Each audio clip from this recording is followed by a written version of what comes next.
Bonjour et bienvenue sur monétang.fr. Bon, comme vous le savez, la pêche, c'est ma passion.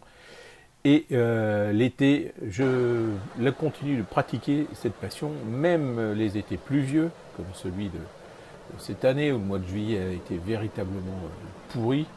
Bien, on trouve toujours un petit peu de soleil à un moment ou à un autre pour aller à la pêche, même au camping. Alors, cette fois-ci, je suis allé pêcher dans un étang que j'appelle l'étang forestier. Alors pourquoi je l'appelle comme ça? Parce que vous voyez, il est vraiment entouré de nombreux arbres.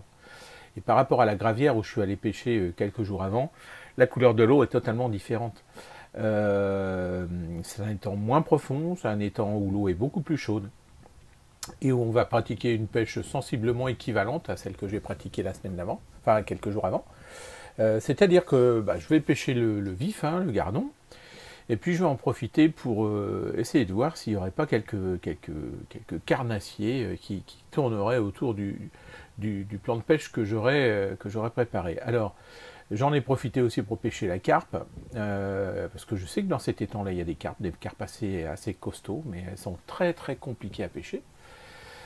Et puis, en plus de la pêche à la ligne classique, je pêche aussi avec un lancer, avec un petit bouchon toulousain, comme vous voyez là. Cette technique-là m'a permis de sortir un brochet quelques jours avant.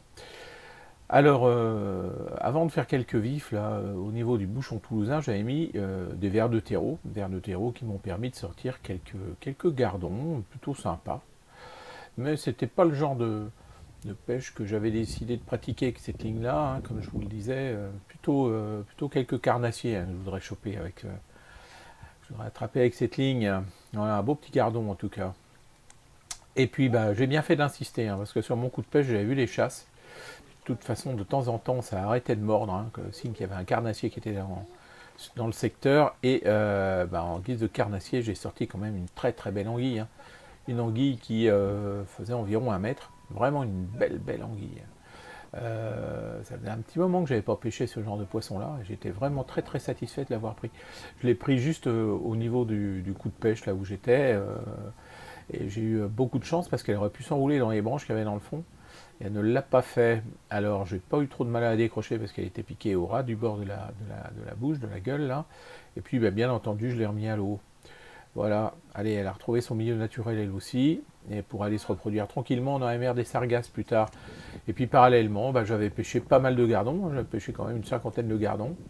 Voilà, une bonne journée de pêche qui était sympa, en plus faisait à peu près beau, donc voilà, bonne journée de pêche. Bon allez, je vous quitte sur ces images, sans oublier de vous inviter à vous abonner à ma chaîne YouTube, à visiter mon site internet www.mon-étang.fr et ma page Facebook, un étang, une passion. À bientôt. 50 poissons, pas mal.